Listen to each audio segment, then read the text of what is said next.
it's been a lot of fun playing with Keith. He ain't nowhere near where he's going to be. And a lot of people don't know where he's headed, but I know where he's headed. Oh, he's headed to the top. I know that for sure. Keith Damon Appling, born February 13, 1992. There's a weird correlation between basketball, poverty, drugs, and jail that's difficult to explain, but understood when you think about most of the players that play and what they may have had to go through to get to the levels they got or could have gotten. My theory on this connection is that most players we see that make it to the NBA work so hard to get there that they're either ignorant to the small things that matter or just have no practice at getting it right outside of their basketball focus. For example, something as simple as being able to see through selecting the right woman that you can be sure won't take advantage of you putting so much time and preparation into basketball you didn't have time for girls and dates to gain knowledge on who's right for you or not. Another theory is that many of them come from impoverished situations and single-parent households where they don't have many options to escape. When basketball is the only way and that doesn't pan out, a lot will turn to what they know, the streets. We can go on forever about what connects players to things such as drugs, crime, rap music, and even going broke.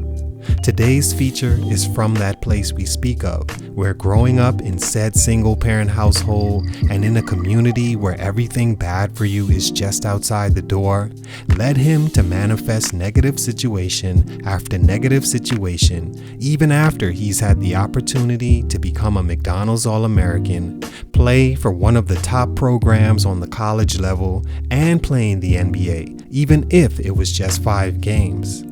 In May 2021, he was arrested and looks to be charged with the murder of 66-year-old Clyde Edwards, where reports are that an argument ensued and allegedly Mr. Appling shot Edwards multiple times, had the gun wrestled away from him before fleeing the scene. Alleged crime that shouldn't be assumed as fact. But this isn't the first time Appling has been entangled in legal troubles, as days like these are what initially put an end to his former state Mr. Basketball career, but has the potential to be his last. Was Keith Appling a bust that made calculated choices to lose his opportunity, or did society fail him, leading him to believe that outside of basketball there weren't much options? Either way, this is an unfortunate lesson to those after him to understand the opportunities given because of your basketball talent, and not just the ones on the floor. Here are 3 reasons Keith Appling's growth was stunted and why at 29 years old it might be capped. Salute to Sada Baby for this request. It's your boy JC Stunted Growth. Let's get it, man.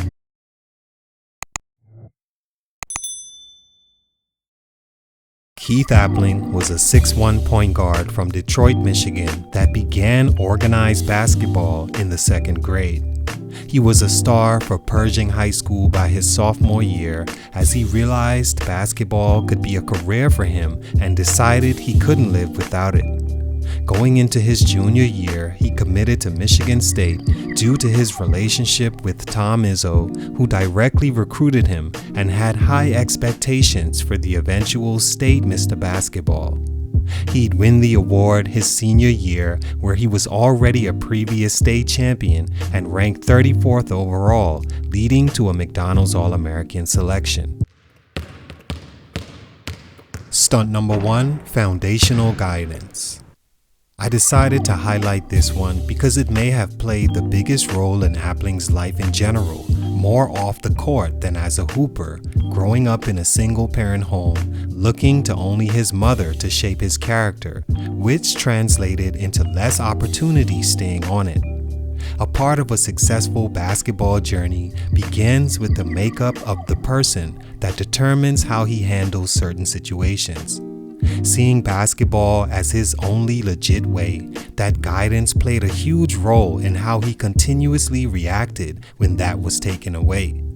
As a freshman for Michigan State, Appling joined a team that had future NBA players Draymond Green and Kalen Lucas, and a program that was used to making deep runs in the tournament.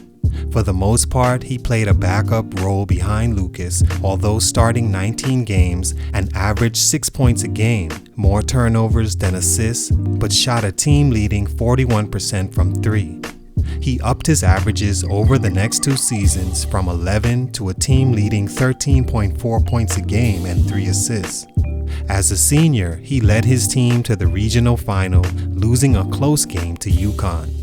By now, the former McDonald's All-American was considered a possible second-round to undrafted pick, mainly because of his erratic shooting and inability to excel in any one particular aspect.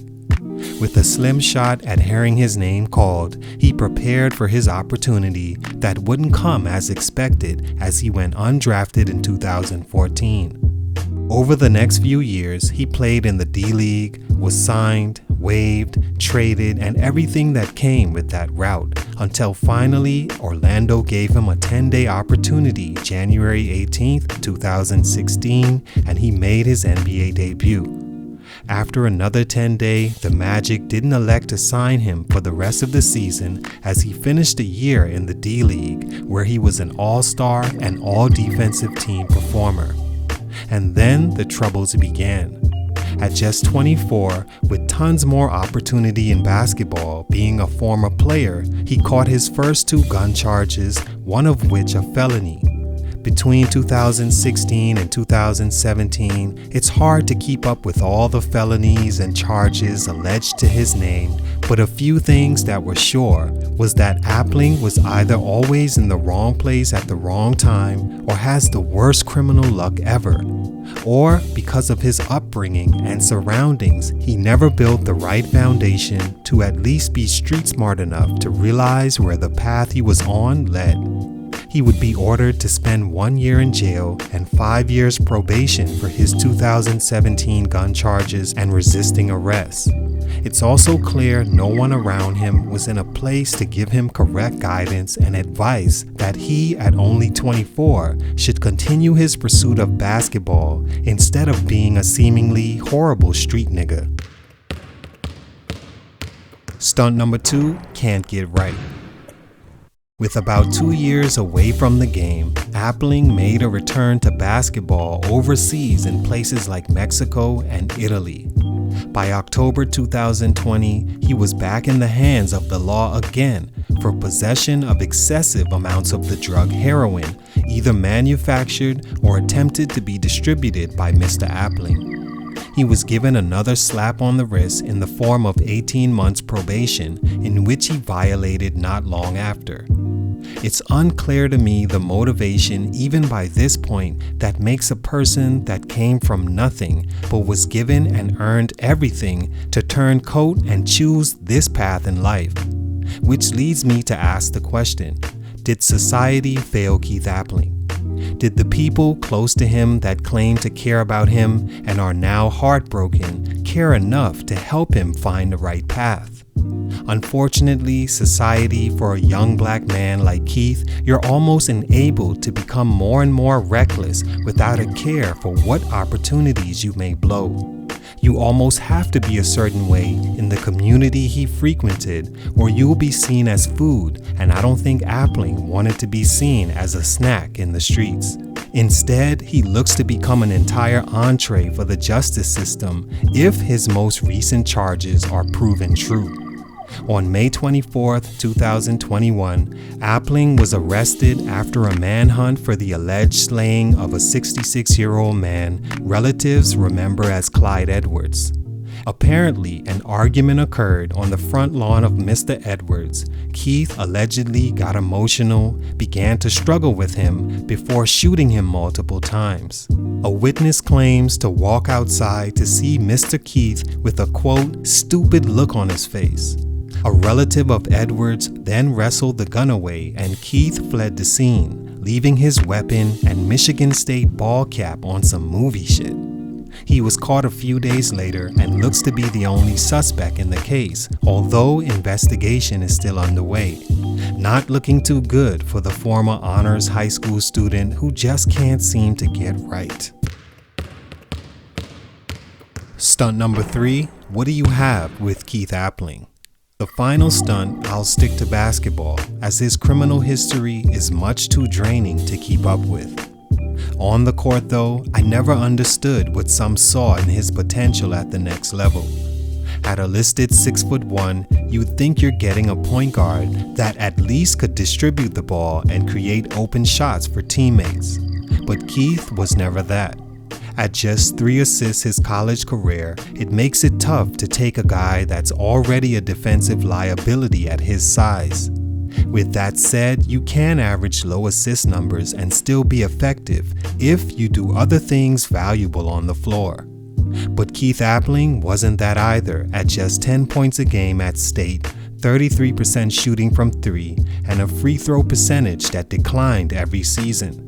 So what does that leave you with as a team drafting in 2014 or looking for a point guard to complete a roster since then? He was touted as a solid on-ball defender, although that didn't wow you statistically either. In my opinion, it's for this reason mainly he went undrafted and probably couldn't stick in the NBA. All in all, I think Keith Appling was a good person that wanted to do the right things, but he was failed along his journey by no one more than himself. No matter my perspective on this player, he did have every opportunity to succeed, even with the background and lack of guidance he had. He made the decisions he made, and ultimately only he'll be the one to blame. We'll see what happens from here. It's your boy JC Stunted Growth, and I'm out. Make sure you follow me on twitch.tv/stuntedgrowthgaming if you want extra free content like me breaking down the day's highlights, moves, drafts, and past players or games upon your request. Let's chat and talk live, as it's easier to answer your questions than a place like Instagram where your messages tend to get lost. Follow me there, it's free and we can connect instantly. Join the Discord as well to chat in-game. I'll leave links to everything below.